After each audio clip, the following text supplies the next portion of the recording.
Think all vape carts are the same? Think again. Today, we are exposing the hidden dangers of store-bought vape carts and showing you how to make your own high-quality, safe vape carts at home.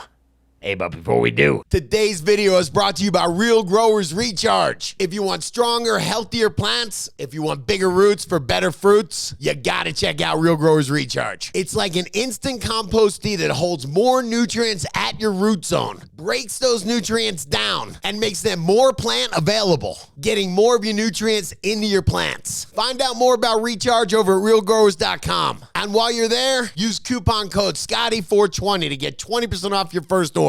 Now let's get back to the show. Come on, Hassie, this is a good one. You know what? I'm going to say, because of the stuff that we are going to be talking about today, it's a big reason why I still only stick with flower. I don't do the vapes, and I feel kind of validated by some of the stuff we found. Okay, sure. I buy high-end vapes, man. I shop on quality when it comes to vapes. I'll start there. Okay, so let's talk about the different quality levels that you'll get if you're buying vapes from the dispensary. Sure, sounds good. All right, what do people need to know about how these vape cartridges are made? All right, the first thing I found really interesting is the methodology of it. Is you go and you grow some flower, you get that flower tested, it passes the mold and mildew, minimum threshold. So it certainly could have some mold and mildews or residual pesticides on there. And then they say, all right, this flower is safe. Go back and do what you want with it and go back and concentrate it. So any pesticides or any impurities that are in there are now concentrated down. So maybe you had this thing tested and it was 0.1. Now it's 1. You know what I mean? You concentrated it down 10 times, or maybe it got down 20 times, and now you went from 0.1 to 2%. So you're saying when it's still in the flower, it's only a small percentage. Yeah. But when they concentrate it down and get rid of all that material, the percentage is now higher. Yeah, all that poison was in the trichome. So when you get rid of all that plant material, now you've got all that shady stuff left. So it's just a way that they can skirt this. That's why don't ever buy like a Delta 8 cart or some gas station cart, because that's hemp, and they're even worse, testing and even worse regulations for that, man. So those are really shady. All right, let's talk about the testing labs in general too, because I've heard some shady stories about the testing labs. Yeah, there was one in California that just got their license revoked, just got busted a couple, I think it was this year. But think about what a testing lab is. They're going to tell you your THC percentage and your pesticide percentage. So if we're in that business and we hear about a lab that is super cool, maybe you pay them a little bit more, but I don't know how they test it, but it always comes back a couple points lower than everybody else. Think that lab's going to be popular? Listen, bro, I trust the science. But that's what happened is, they have these labs. They call it lab shopping, where you're going around and trying to find the best one. So, and if you're running a lab and trying to stay in business, maybe, I don't know, maybe you're incentivized to be the best one. Yes, man. Okay. So that's one thing, man. Okay, so we talked about the flower. We talked about the testing. Sure. Also, I've been to like Alibaba looking at carts. They're not all the same. I've seen ones that are 9 cents. I've seen ones that are $9. What are you buying on Alibaba? I got to know. I got to see your search history on Alibaba. Real buckets. I love it. Yeah, those carts are all over, just really cheap. I've seen them for like $1, $1.10 each or something like that. And then, the expensive ones are, I think they're $7, $8, $9, which think about it, is 600-700% of the profit. First off, I think how somebody does something is how they do everything. So if they're cutting corners buying the cheapest cart, then they're probably cutting corners with testing and growing and all that stuff. But the carts they're made out of metal. It's a metal that heats up. And if you're not using a clean metal, it will, I guess, off gas, I don't know, release contaminants into the product. And lead is a legitimate contaminant. They find cadmium.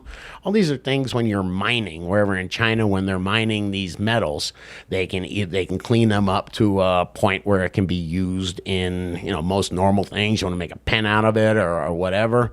But if you're heating it up and inhaling it, they haven't done the studies on it, man. They haven't done the studies on any of this stuff. And you mentioned and how you do one thing is how you do everything. I know that they have to take the concentrate somehow and they have to they cut it somehow. Yeah, that's where the terpenes, reintroducing terpenes, and I'll put my air quotes around terpenes because remember they just used to use with the super cheap ones like propylene glycol or PPE. It was 5 or 6 years ago they used that vitamin E acetate and got everybody sick. Ugh. Yeah, so the best ones, I'm thinking like the super high quality carts, they separate the terpenes and the cannabinoids so they can reintroduce them, during their manufacturing process. So that way they can say, all right, this has this exact much THC, and then they put the terpenes back in. So I believe the best manufacturers are doing that.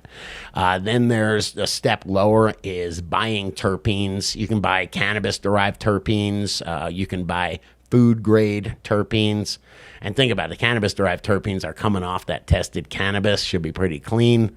Food grade is like coming from lemon peels and stuff like that. And I have a lot of citrus growers that are my neighbors in Florida.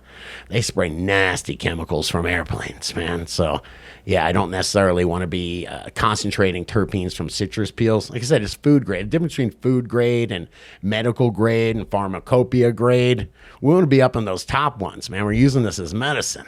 Well, and I'm also just thinking, we've talked about the entourage effect. If I'm bringing in terpenes from food or some of those other things that you mentioned, I don't think I'm going to get that same entourage effect that I would if I was getting it the way that you were talking about using cannabis-derived terpenes. I can tell you, it's the truth, man. It's proof. All right, so you've kind of gone through all the reasons I don't buy vape pens, vape cartridges, but I do have some friends that are getting into making their own, and I wanted to talk about that a little bit because then we're in control of the inputs and what we're going to get out of it. Yeah, and shout out to Hot Rod. Hot Rod is a buddy of mine, and he explained to me, it was like the elevator explanation. By the time he got to floor 5, I knew how to do it.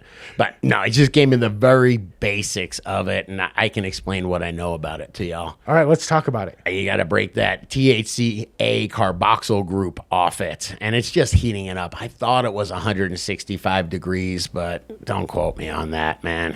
Like I said, this is a general conversation, okay? But Hot Rod would tell me to put it on a hot plate. Can't remember how long, but enough to, for the whole thing to get hot. And then he would mix, it was 190 degrees, I want to say he would put it at. And then he would reintroduce, actually, he did not. But the idea is if you were going to, that's where you would reintroduce your terpenes or at least something to increase the viscosity. Reduce. That's a tough word. We'll have to. We'll ask. That's a tough word to make it thinner. Damn it! All right. We'll ask people in the comments. Is it increase or decrease viscosity? See the comments already. I'm listening to a guy that can't use the word viscosity. All right. But I've actually smoked carts where they didn't do that. Where you talk about reintroducing the terpenes. It ruined my carts. That was another reason why I don't like carts anymore. Yeah, it's just too thick. There are special carts that you can buy that will work with that stuff. But yeah, it does have to be a bit thinner. And before we go, one last pro tip, and Banner just taught me this recently, and that is a higher temperature is not better when you're vaping these carts. I was thinking just like dabbing, I wanted to get it up to 550 degrees, and I'm at the red hot, temperature. No, man, I put my pen, it's got 3 settings. I put it down the blue, which is the coolest. And, man, it's better. It's better for my throat. That doesn't bother me so much. So, yeah, turn that temperature down. Try that. Hey, but that is just me. I still buy high-quality vapes from the dispensary. But what about you? Are you buying your vapes from the store? Are you ready to make them yourself? Let me know in the comments. And if you dug this video, please hit that like button. Smash that subscribe button. Share this video with another grower you know. And check out the other couple videos YouTube's recommending because I think you'll dig them.